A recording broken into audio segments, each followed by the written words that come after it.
We've done it.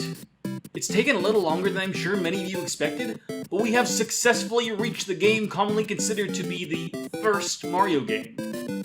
Even though we all know now that said title is slightly misplaced.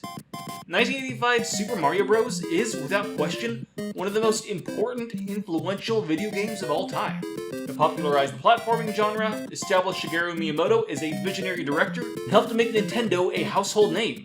Anyways, that introduction aside, it's time to dig into the next chapter.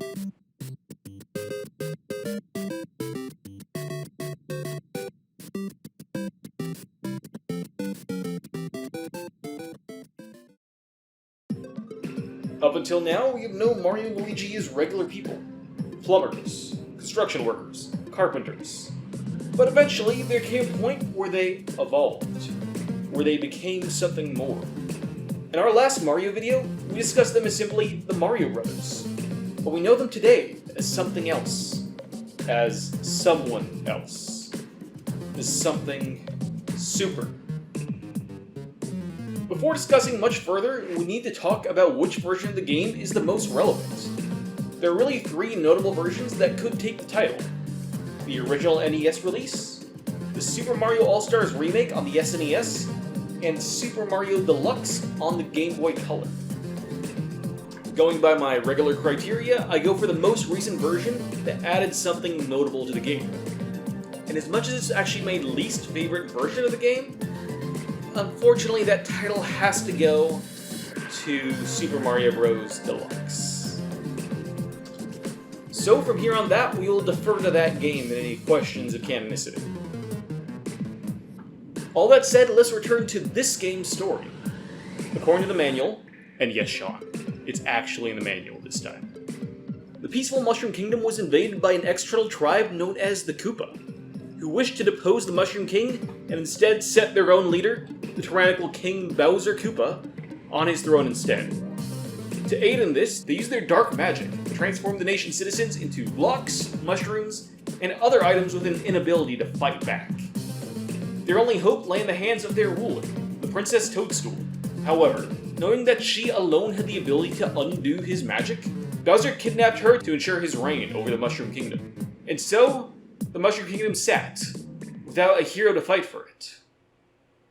For a time.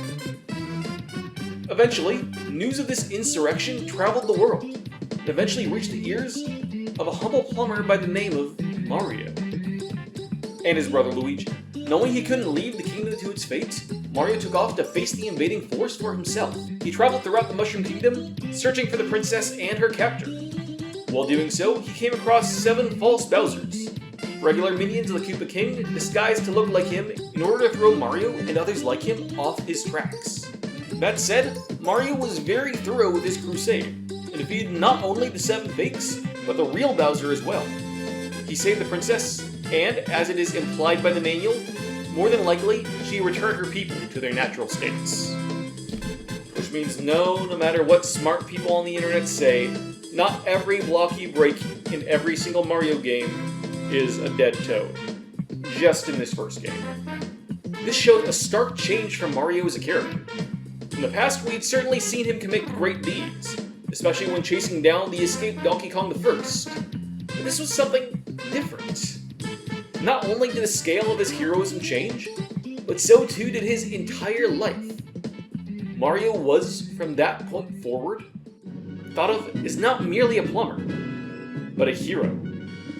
After this point, he and Luigi are rarely seen back in the Metro Kingdom, where he had spent most of his life up until this point, and instead chose to stay with the people for whom they were seen as saviors. Before we go into the timeline, there's one other game to mention.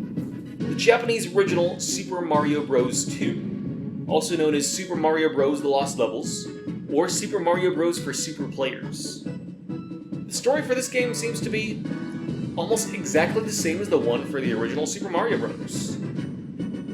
This seems to be explained away in the Japanese description of the game, both in the original manual and in the Japanese Virtual Console description, where the game is labeled as taking place in a parallel world.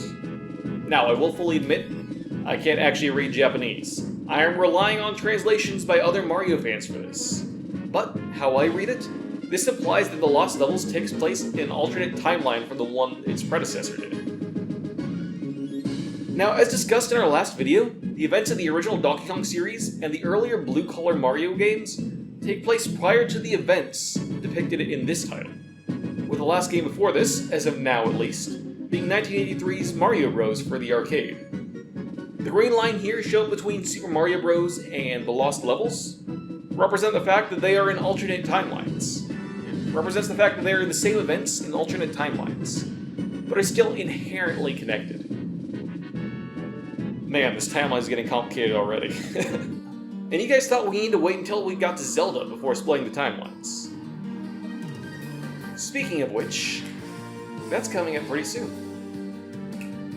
Until next time. Thank you everyone for watching. If you like this video, be sure to like, subscribe, and comment.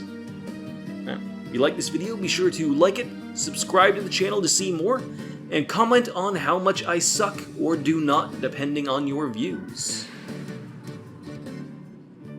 You can check out some of my other projects, link in the channels page, including my podcast, Phaeology, the study of Fire Emblem Heroes.